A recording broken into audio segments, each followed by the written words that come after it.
حديث نمبر 66. حدثنا عبد بن حميد قال حدثنا عفان بن مسلم قال حدثنا عبد الله بن حسان العنبري عن جدتيه دحيبة وعليبة عن قيلة بنت مخرامة رضي الله عنها قالت رأيت النبي صلى الله عليه وآله وسلم وعليه أسمال مليتين. حضرت قیلہ بن مخرمہ، ان کے بارے میں لکھے یہ صحابیہ ہے، قیلہ بنت مخرمہ، قیلہ بنت مخرمہ الغنویہ، غنویہ ان کی فیملی ہے، غنوی قیلہ بنت مخرمہ الغنویہ. ان کا بڑا واقعہ ہے، ان کا شوہر جو ہے ان کو طلاق دے دیتا، بہت بڑا واقعہ ہے. اس میں ان کے ساتھ ایک واقعہ جو ہوتا کہ یہ حضور صلی اللہ علیہ وآلہ وسلم کو دیکھنے کی نیت سے، سرکار سے ملاقات کی نیت سے وہ اپنے گاؤں سے نکل کر آتی ہے، بہت دور رہتی تھی تو یہ اپنے گاؤں سے نکل کر آتے حضور صلی اللہ علیہ وآلہ وسلم کے پاس.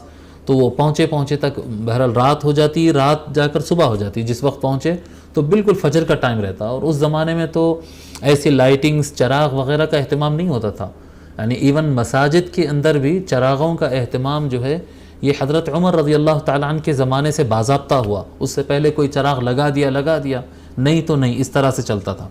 تو بہت اندھیری مسجد تھی بالکل، یعنی اس کے اندر کوئی روشنی کا انتظام نہیں تھا. اور آقا صلی اللہ علیہ وآلہ وسلم نماز پڑھا رہے تھے، جماعت کھڑی تھی. یہ جب پہنچی مسجد کو تو جماعت چل رہی تھی. اب یہ بالکل نئے مسلمان تھے، ان کو معلوم نہیں. یہ سیدھا جا کے جو ہے وہ مرد حضرات کی جو صف ہوتی ہے وہ صف میں جو ہے جا کے ٹھہر گئے. تو آپ کو یہ بھی معلوم ہونا چاہیے کہ ابتدائی اسلام میں ضرورت ہو تو نماز کے اندر بات کرنے کی اجازت تھی.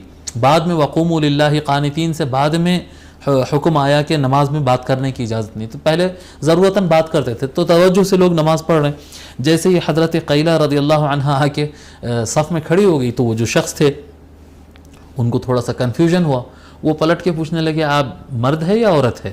مطلب اندھیرے میں سمجھ میں نہیں آ رہا، لگ رہا ہے کہ کوئی عورت ہے پر ذہن قبول نہیں کر رہا کیونکہ صف تو مردوں کی ہے.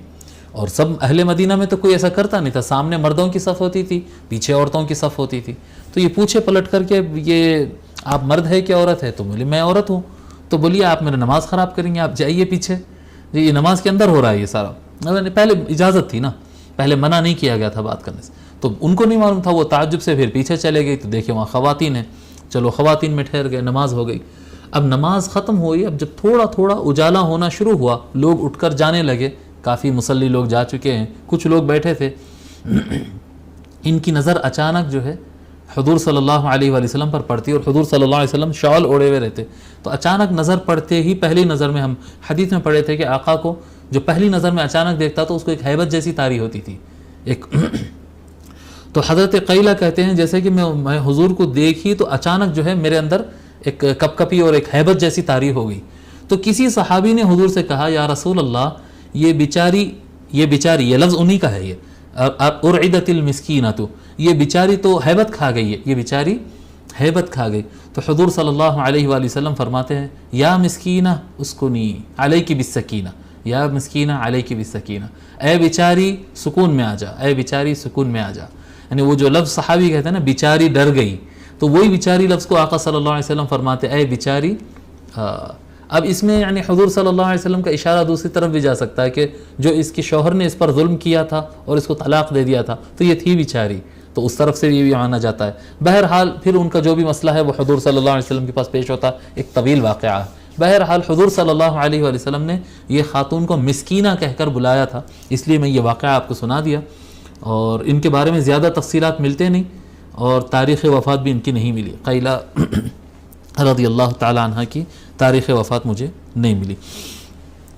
تو حضرت قیلہ بنت مخرمہ رضی اللہ تعالیٰ عنہ روایت فرماتی، کہتی میں نبی اکرم صلی اللہ علیہ وآلہ وسلم کو دیکھی وعلیہ اسمال ملیتین، اور میں نے دیکھی کہ حضور صلی اللہ علیہ وآلہ وسلم کے اوپر دو چادریں آقا صلی اللہ علیہ وسلم لپٹے ہوئے تھے، دو چادروں میں ملبوس تھے، ملحوف تھے. دو چادروں میں حضور لپٹے ہوئے تھے، اور وہ دونوں چادریں بہت بوسیدہ اور پرانے ہو چکے تھے. کافی بوسیدہ ہو جانا کہتے ہیں نا، کپڑا پرانا ہو کے ایسا کمزور ہو جاتا ہے. تو اسمال کہتے ہیں، سمل کہتے ہیں ایسی چادر جو بہت پرانی اور بوسیدہ ہو گئی. کانتا بزعفران وقد نفضته، وہ چادروں پہ اصل میں زعفران کا کوئی ورک تھا، اس کے اوپر ڈیزائن تھا زعفران سے، زعفران کو کیا بولتے ہیں انگلش میں؟ سیفرون، سیفرون، زعفران سبھی جانتے ہیں، تو زعفران سے اس کے اوپر پرنٹ تھا، اس کے اوپر ڈیزائن تھا، وقد نفضت، لیکن پرانا ہونے کی وجہ سے وہ پرنٹ بھی اڑ گیا تھا، یعنی دیکھنے سے لگ رہا ہے کہ یہاں پر زعفران کا کام تھا پہلے۔ اس طرح کا جو آقا صلی اللہ علیہ وآلہ وسلم لباس ملبوس تھے۔ وفی الحدیث قصۃ طویلہ، پھر راوی کہتے ہیں کہ اس حدیث میں طویل قصہ ہے، وہی قصہ جس کا حصہ میں آپ کو تھوڑا سا سنایا، وہ کافی طویل حصہ ہے۔ بہرحال اس حدیث شریف میں بتانا چاہ رہے ہیں کہ حضور صلی اللہ علیہ وآلہ وسلم بہت پرانا کپڑا بھی پہنتے تھے، یعنی آقا صلی اللہ علیہ وسلم کپڑا پرانا ہو گیا بس ہمیشہ نیا کپڑا ہی اہتمام کریں، نہیں، ایسا نہیں، بہت پرانا کپڑا بھی آقا صلی اللہ علیہ وآلہ وسلم استعمال کرتے۔ سرکار کا کپڑا پرانا ہوتا تھا، میلا نہیں ہوتا تھا۔ میلے کپڑے پہننا عیب ہے، پرانا کپڑا پہننا عیب نہیں ہے، ٹھیک ہے؟ بعض لوگ سمجھتے ہیں پرانے کپڑے پہنے تو کیسا، لوگ کیا بولیں گے، پرانے اتنے پرانے کپڑے پہنے۔ کپڑے کتنے بھی پرانے ہو اس سے وہ کوئی عیب نہیں ہوتا ہے جی۔ کپڑے میلے رہنا، کپڑوں کو بے ڈھنگے طریقے سے پہننا، یہ عیب ہے، یہ عیب ہے جس میں ہمارا اختیار ہے کہ ہم اس کو صحیح کر سکتے ہیں۔ پرانا کپڑا تو آقا صلی اللہ علیہ وآلہ وسلم بھی پہنے ہیں۔